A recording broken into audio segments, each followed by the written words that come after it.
Hello, ഇന്ന് good night വീഡിയോയിൽ എന്താ പറയാൻ വിചാരിച്ചെന്നറിയോ?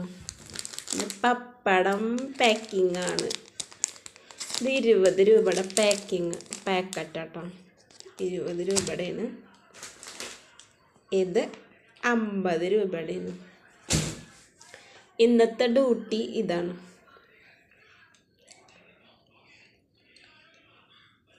പപ്പടം പാക്കിംഗ് വേണ്ട, പാക്കിംഗ് ആണ്. ഇന്നത്തെ ഗുഡ് നൈറ്റ് വീഡിയോയിൽ എന്താ വിശേഷം എന്ന് പറഞ്ഞാൽ,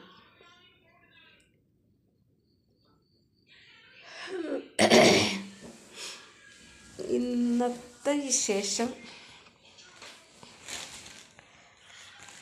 എന്താ പറയാൻ വിചാരിച്ച മറന്ന്.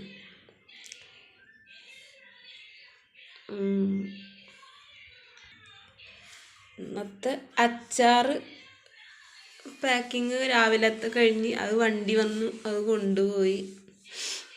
ഇനി ശനിയാഴ്ച വണ്ടി വരുള്ളൂ കേട്ടോ. അപ്പോൾ ശനിയാഴ്ച ഇനി കൊടുക്കണ്ടുള്ളൂ. അതുവരെ പപ്പടം പാക്കിങ് ആവും.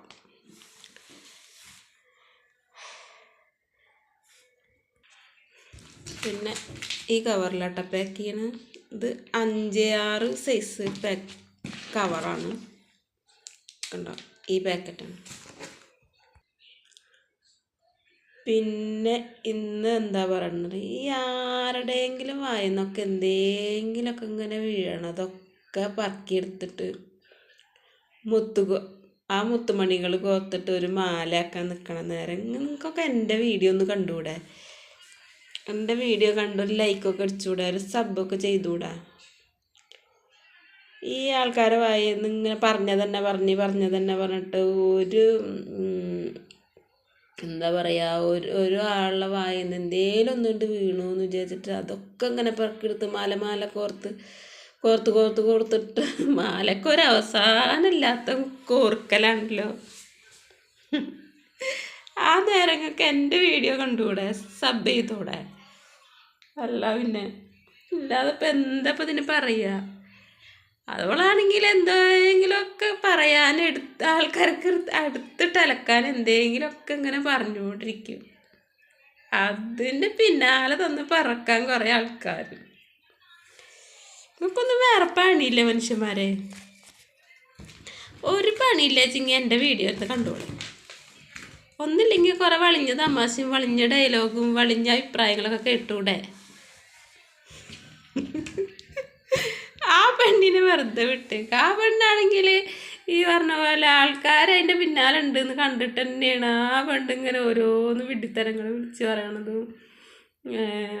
വിഡ്ഢിത്തരങ്ങളൊന്നുമല്ല അവൾ പറയണത്, അവളെ കാര്യങ്ങളാണ് പറയണത്. പിന്നെ വെച്ചെങ്കിൽ എന്താ പറയുക, വെറുതെ ഇരിക്കണവരെ ചൊറിയാൻ ചെന്നാൽ അവരും പിന്നെ ഈ അളം മുട്ടിയ ചേരയും കടിക്കുമെന്ന് പറഞ്ഞ പോലെ എത്ര പാവാണെങ്കിലും കുറേ ക്ഷമിക്കുമ്പോൾ കുറേ ഇടയ്ക്കൊക്കെ ഒന്ന് പൊട്ടിത്തെറിക്കൂലേ? അത് മനുഷ്യന്മാരെല്ലാവരും അങ്ങനെ കുറേ സഹിച്ചിട്ട് പിന്നെ വിചാരിക്കാത്തതും ചിന്തിക്കാത്തതും ചെയ്യാത്തതും ഒക്കെ ആയിട്ടുള്ള കാര്യങ്ങൾ ഇങ്ങനെ പറയുമ്പോൾ ആൾക്കാരത് അല്ല ആരായാലും പൊട്ടിത്തെറിക്കും. പിന്നെ അതൊരു കാര്യം. പിന്നെ ആരോ പൈസ അയച്ചു കൊടുത്തതെന്ന് പറഞ്ഞിട്ടുള്ള ആ വിഷയം. പൈസ അയച്ചു കൊടുത്ത് എൻ്റെ അക്കൗണ്ടിലേക്ക് പൈസ മേടിച്ച് അല്ലെങ്കിൽ അത് അവൾ എൻ്റെ അടുത്ത് തട്ടിച്ചെന്നൊന്നും പറഞ്ഞിട്ട് ഇനി ആർക്കും കേസ് കൊടുക്കാനൊന്നും പറ്റില്ല. അവൾ പബ്ലിക്കായിട്ട് ഗൂഗിൾ പേ നമ്പറും QR കോഡും ഒക്കെ ഇട്ടിട്ടാണ് അവൾ ജനങ്ങളോട് സഹായം ചോദിച്ചത്. ആ കൂട്ടത്തിൽ പലവരും അയച്ച കൂട്ടത്തിൽ അയാൾ അയച്ച്. അതിപ്പോൾ അങ്ങനെ കണക്കാക്കാൻ പറ്റുള്ളൂ. അല്ലാതെ സ്വകാര്യമായിട്ട് അയാളടുത്ത് സംസാരിച്ചിട്ട് അയാളെ പണം തട്ടിയിട്ട് ഇവള് പോന്നിട്ടില്ല.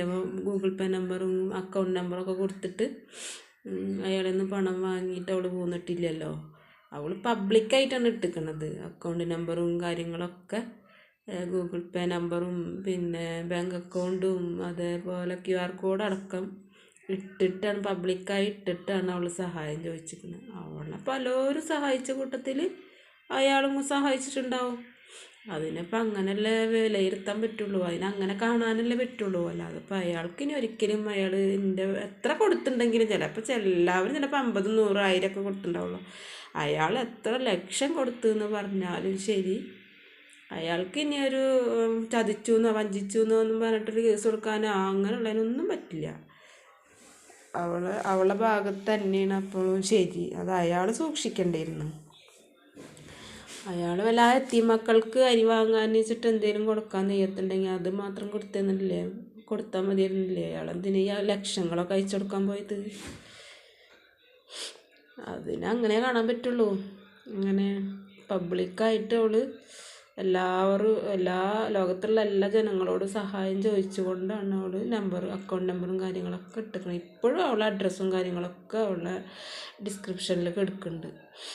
ഇപ്പോഴും അവൾക്ക് സഹായങ്ങൾ അയച്ചുകൊണ്ടിരിക്കുന്നുണ്ട്. ഇപ്പോഴും ഈ പറഞ്ഞ പോലെ ഞാനായാലും എന്നെ കൊണ്ട് ഒരു 50 രൂപ കൊടുക്കാൻ പാടുള്ളൂ വെച്ചെങ്കിൽ അത് ഞാൻ കൊടുക്കുന്നുണ്ട്.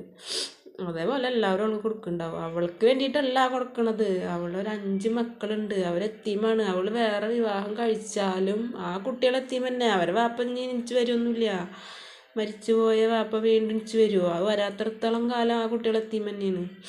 പിന്നെ വെച്ചെങ്കിൽ ഒരു പ്രായപൂർത്തിയാവുന്നത് വരെ അവരെത്തീം തന്നെയാണ്. പിന്നെ അവരുടെ ഒരു എത്തീമക്കൾക്ക് കൊടുക്കുക എന്ന് പറഞ്ഞാൽ ഒരു ചെറിയ കുട്ടികൾക്ക് കൊടുക്കണതിനാണ് ഏറ്റവും പുണ്യം എന്ന് പറയും. പിന്നെ അതേപോലെ പെൺകുട്ടികളാണെങ്കിൽ ഒക്കെ കല്യാണം കഴിച്ച് കൊടുക്കുന്നവരെയും കൊടുക്കുക, കല്യാണത്തിനും കൊടുക്കുക, അതിനും പുണ്യമുണ്ട്. ഒരു രൂപ ഒരാൾക്ക് കൊടുക്കുന്നുണ്ടെങ്കിൽ അത് നമുക്ക് നാളെ ഖബറിൽ അല്ലെങ്കിൽ മരിച്ചു പോയാലൊരു പുണ്യം കിട്ടണം. അല്ലെങ്കിൽ ഈ ലോകത്ത് തന്നെ അത്യാപത്തുകളിൽ നിന്ന് രക്ഷിക്കാൻ വേണ്ടിയിട്ടാണ് നമ്മൾ ദാനധർമ്മങ്ങൾ കൊടുക്കുന്നത്. അപ്പോൾ ആ കൂട്ടത്തിൽ കൊടുത്തതായിട്ട് തന്നെ കൂട്ടാൻ പറ്റുള്ളൂ. അല്ലാണ്ട് അവൾ പറ്റിച്ച് ചന്തിച്ചു എന്നൊന്നും പറഞ്ഞ് കേസിനും കൂട്ടത്തിനൊന്നും പോയിട്ട് ഒരു കാര്യമില്ല എന്നാണ് എനിക്ക് പറയാനുള്ളത്. അതാണ് ഇന്നത്തെ ഗുഡ് നൈറ്റ് വീഡിയോയിലുള്ള സംസാര വിഷയം അതാണ്. എന്താ പറയണ്ടേ, എങ്ങനെ പറയണ്ടതെന്ന് അറിയില്ല, എന്നാലും അങ്ങോട്ട് പറയുന്നേട്ടാ. ഓക്കെ, എല്ലാവർക്കും ഒരിക്കൽ കൂടി ഗുഡ് നൈറ്റ് പറയുന്നു.